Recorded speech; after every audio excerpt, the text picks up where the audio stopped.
Hi, evening to you. Welcome back to my channel. My name is Lizzie, and in case you're new, karibu na asante sana. By the way, it's 11 p.m. Team night runners, team no sleep. I've slept like the better part of my day.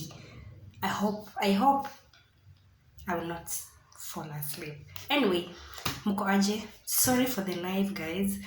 I know Brie, pole sana, nilianza live and then I had to pull it down because I realized sikuongea kitu. Patients were coming in. By the time najaribu concentrate kidogo, ndio hiyo mgonjwa anaingia. I just need some time to do the live. Anyway, I hope you're keeping safe. You still sanitizing. You still having your masks on. You still having your sanitizer. I'm sorry if you'll hear a lot of noise. Nimeketi mahali, I'm just in a consultation room, so much is expected. So, I love reading, but not much. I only get to read what I want. And for that case, I realized I have never talked about urinary tract infection in my vlog. That is so serious. I mean, how on earth, like I have never talked about it. And being in this place doesn't mean that I have to talk drugs 24/7. Sometimes you have to do simple like home remedies, right? And with the help of Mr. Google and the little I know, of course, who doesn't know that you need to take plenty of water, you need to hold your urine for some time. Who doesn't know those things, but not for a long time, just kidogo. That, of course, at night you can hold to avoid when it comes to the case of nocturnal enuresis, which I did sometimes back. You have to hold, but again, when it comes to UTI, you can't hold it for too long. Okay, so just to do it on a quick note, because of course I'm not in an environment where I can have to talk for like 15 minutes or so. UTI is an infection that affects the urinary tract system, and for us ladies, we normally get affected. We normally get affected. Why?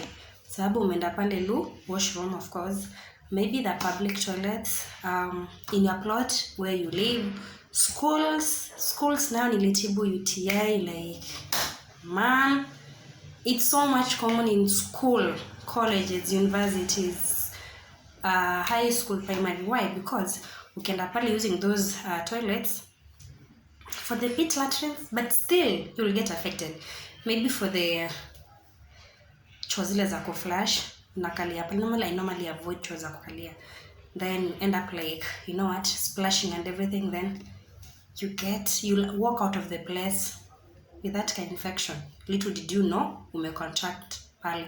That is why it is normally advisable that tukienda flush it first before using it, for your own good.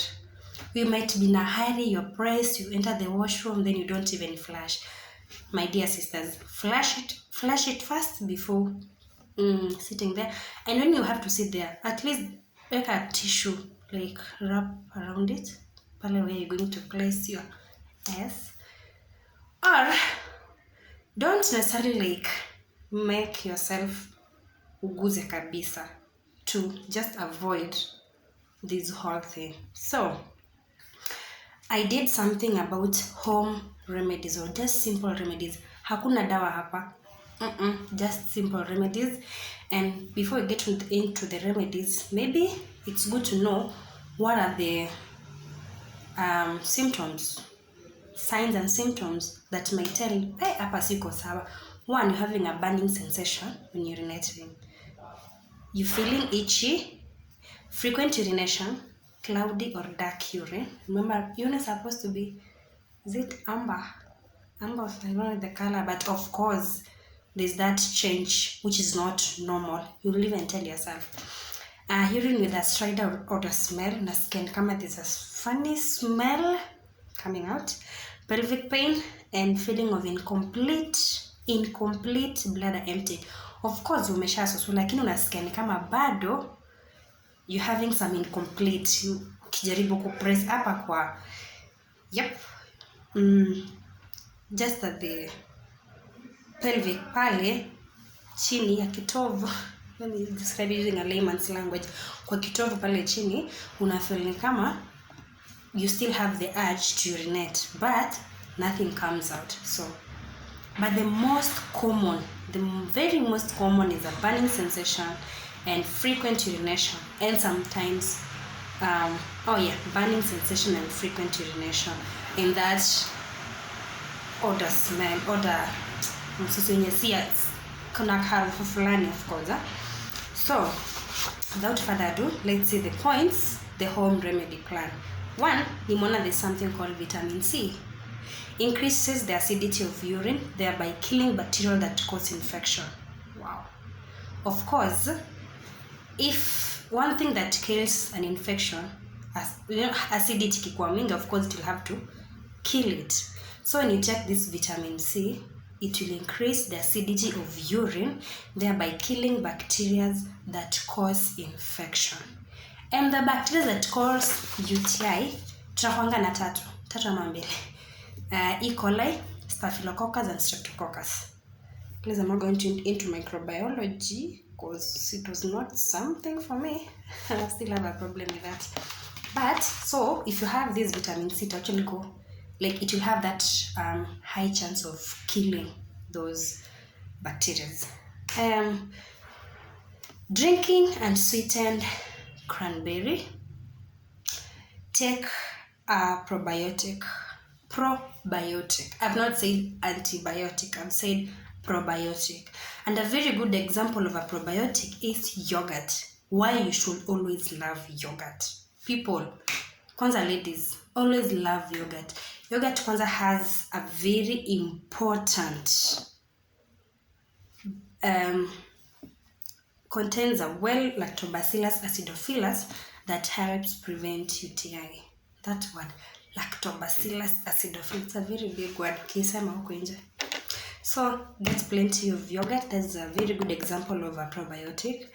4, practice healthy habits. Now this is where it's common sense occurs more common. Now this is the common sense thing. Practice healthy habits. 1, not to hold urine for long. Not to hold urine for long.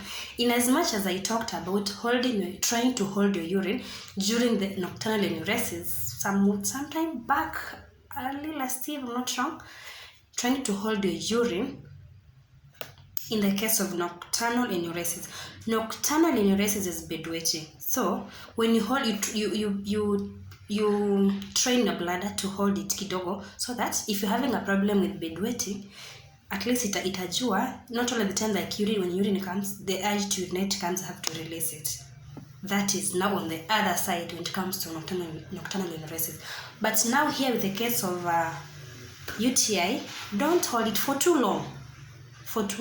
Okay? The second point is peeing after sexual intercourse. Of course, 18 plus, you know this. So practice that. Avoid using spermicide, especially when you have a problem with the recurrent UTIs. Don't go in for that. A very important point is wipe from front to back. If you're a mother, you're having a daughter, a baby girl, and neonate, neonate? Toddler. Yeah, toddler, neonate, whichever. Please don't wipe your baby from back to front. Wipe from front to back to avoid those bacteria, germs, and everything. Okay? Yeah, I think that is it. For my simple remedies, vitamin C, drink and sweetened water. Take a lot of water. How did I forget that point? Take in a lot of water. Kunywa maji mob kabisa. In that case, alikunywa yangu. Mtu anafaa kunywa maji lita ngapi kwa siku? 2 liters. 8 glasses of water. Yeah. So take a lot of water, vitamin C, cranberry, practice healthy habits, take probiotic, and drink and sweetened cranberry. With that said, marks the end of my vlog about simple remedies to the management of UTI. Maybe next I'll have to place madawa zote hapa. Hii ukimeza for UTI, You know, there's UTI and there is STI, but this is just a simple UTI. And one thing, don't go ahead telling your partner uliniambukiza UTI. There's more much than that. Don't accuse, like mtu ameniletea UTI. Hizo ni my STI. UTI, you can contract them kwingine na as much anatokea kwa sexual whatever, but don't crucify someone. I think I'll talk that on my next. I'll prepare something on that, UTI and the STIs at the same time. Until then, keep safe. Remember, health is wealth. If you haven't subscribed, please do so. Leave a comment and turn on post notification. I'll see you next time in my next video. Until then, goodbye. Liz is out. Na mkuwe na good night. I know you'll get to watch this. Me myself, I'm not sleeping. So, bye.